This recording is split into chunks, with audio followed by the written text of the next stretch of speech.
In early December 1941, the war in the Pacific was only days old. Across Southeast Asia, Japanese forces were landing faster than British defenses could react. Malaya was the door to Singapore, the British Empire's main naval base in the Far East, the hinge holding the entire region together. If the road south opened, Singapore would follow. North of that road sat Jitra, a thin holding line meant to buy time.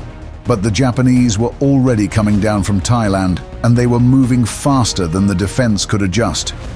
If this line broke now, there would be nothing to slow what came next. The Jitra line stretched 14 miles across, and little of it was ready. All along it, barbed wire and scattered anti-tank mines marked the position. The heavy rain from the season filled trenches and gun pits with water. And telephone cables laid across waterlogged ground stopped working, making communication nearly impossible. Because of this, Major General D.M. Murray Lyon faced an immediate problem. He commanded the Indian 11th Division of the British Indian Army, responsible for holding the Jitra sector under the overall command of Lieutenant General A.E. Percival in Malaya. 2 brigades were spread thin across the line, which ran from jungle-covered hills through flooded rice fields and rubber estates to mangrove swamps along the coast. Artillery support was limited, and the division's reserve was small. Murray Lyon knew he needed time he knew the Japanese would not give to him. The cancellation of Operation Matador, a planned British strike into Thailand, forced British commanders to improvise, sending 3 small forces north as delaying actions. During one of them, on the 9th of December, Major E.R. Andrews and 200 men from the 1/8th Punjab Regiment headed north into Thailand. This force, known as Laikol, established blocking positions at Ban Sadao. Just past midnight, approximately 500 Japanese troops under Lieutenant Colonel Saeki, commanding the advance guard of the Japanese 5th Division, advanced down the road with tanks leading. Laikol's anti-tank guns destroyed 2 vehicles and damaged a 3rd before withdrawing south and cleverly destroying the bridge behind them. Realizing the Jitra position was still not ready, Murray Lyon ordered Brigadier K.A. Garrett to push 2 battalions forward to delay the Japanese north of the main line, hopefully until the 12th of December. The Punjabs fought at Changlun on the 10th of December, destroying 2 Japanese tanks before withdrawing. However, the next morning, Japanese forces flanked them, forcing another retreat.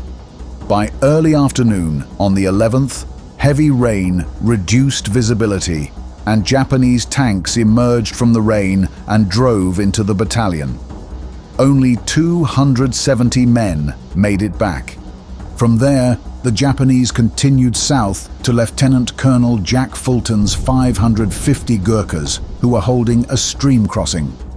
When the Japanese arrived that evening, demolition charges on the bridge failed and Japanese infantry crossed on both flanks. The Gurkhas broke under pressure, and Fulton managed to save around 200 men while most were captured. By the evening of the 11th of December, Murray Lyon had lost approximately 1,630 men from 3 battalions. With his reserve wiped out, nothing stood between Saeki's blitzkrieg-like advance and the main defensive line. That night, Saeki's advance guard ran into a British regiment, but was stopped by an improvised roadblock, forcing them to wait until dawn to resume the attack. Believing he was still facing small delaying forces, Saeki launched a 3-hour assault on the Leicesters, a British infantry regiment, and the 2 9th Jats, an Indian Army unit, holding the main road north of Jitra without success. By noon on December 12th, Saeki, realizing he had reached the main defensive line of the Indian 11th Division, called for reinforcements.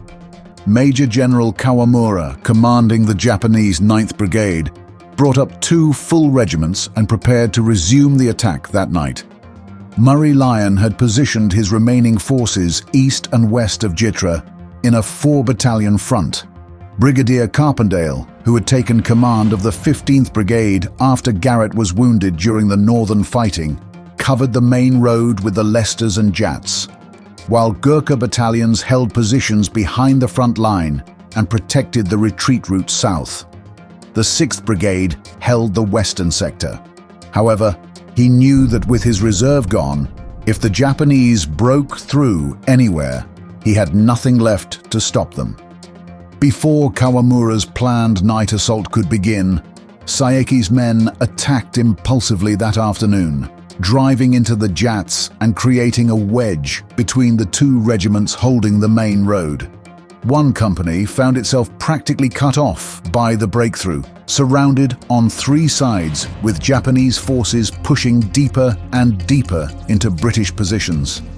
The Leicesters rushed to close the gap and rescue the trapped unit, but the counterattack failed with heavy casualties. Lieutenant Colonel R.C.S. Bates then led 2 companies from his Punjab regiment in another attempt to seal the wedge. Bates, 2 officers, and 23 men were lost in the assault. With no relief coming, the isolated Jats company ran out of ammunition and was overrun. Meanwhile, Lieutenant Colonel C.K. Tester, commanding the Jats, lost contact with another company on his right flank as the Japanese pressed deeper and deeper into the line. To make matters worse, the already damaged communication systems collapsed entirely under the strain of combat. Now, company commanders could not reach battalion headquarters, and Murray Lyon understood his position was on the verge of disaster. The wedge driven between his frontline regiments threatened to split his entire defense. Behind the main line, the Gurkhas could cover the retreat, but could not plug the gaps opening in front of them.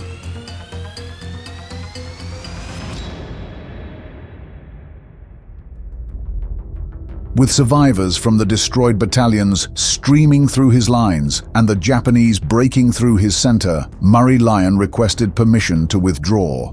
He had already selected a fallback position 30 miles south at Gurun, a natural stronghold that had not been fortified. However, Percival, fearing a retreat so early in the campaign would destroy morale among troops and civilians, refused vehemently. The battle must be fought at Jitra, no matter the cost. With the order to hold, the fighting continued to deteriorate through the afternoon, with Japanese forces attacking from every single direction, exploiting the chaos of the wedge and pressing against isolated positions. By sundown, the division had lost nearly 3 battalions total, with no reserves left to commit. And the remaining troops, already exhausted from days of fighting, lacked the strength to mount an effective defense. Exactly at 7:30 p.m. on the 12th of December, facing complete collapse and knowing the situation was untenable, the general made a second request to withdraw. At last, Percival relented, giving him permission to pull back at his discretion. Now the orders were to withdraw to Gurun during the night, but the same communications failure that had plagued the battle now turned the retreat into a disaster. Orders failed to reach many forward companies scattered across the 14-mile line. At midnight, Japanese forces launched an assault on the single bridge over the Bata River. Gurkha battalions holding the rearguard repulsed the attack with heavy fire, buying time for other units to cross behind them. At 2 a.m., engineers blew up the bridge. The rearguard then fought another engagement before pulling back at 4:30 a.m., but by then, the damage was done. By dawn on December 13th, units that should have been miles south were still in their positions, waiting for orders that would never arrive. Forward companies remained in position as Japanese troops moved around them in the darkness. Some units managed to fight their way out through the chaos. Others were surrounded and captured where they stood. Lieutenant Colonel Tester's company, already out of contact during the battle, disappeared entirely in the confusion. Other elements found themselves stranded on the wrong side of blown bridges with no way to rejoin the retreat. By noon on December 13th, what remained of the Indian 11th Division had broken contact and was retreating south toward Gurun. The division had just lost the equivalent of nearly 3 battalions, roughly 1,630 men, along with 1 brigade commander wounded, 1 battalion commander downed, and another captured. It was in no condition to face another Japanese assault. The Japanese 5th Division captured Jitra after breaking through the main defensive line on the 12th of December. They seized large quantities of abandoned Allied supplies and secured control of northern Malaya's main approach routes. Jitra had been meant to be the defensive strongpoint that would slow the Japanese invasion long enough for reinforcements to arrive. Instead, it fell in 72 hours, opening all of northern Malaya to Japanese control and setting the pattern for the entire Malayan campaign. British and Indian forces, poorly prepared and badly coordinated, fell back repeatedly before aggressive Japanese attacks. The loss of northern Malaya opened the path to Singapore, and Murray Lyon was relieved of command on December 23rd. Within 10 weeks, Percival would surrender the entire peninsula and Singapore itself to Lieutenant General Matsui Takuro's smaller Japanese force.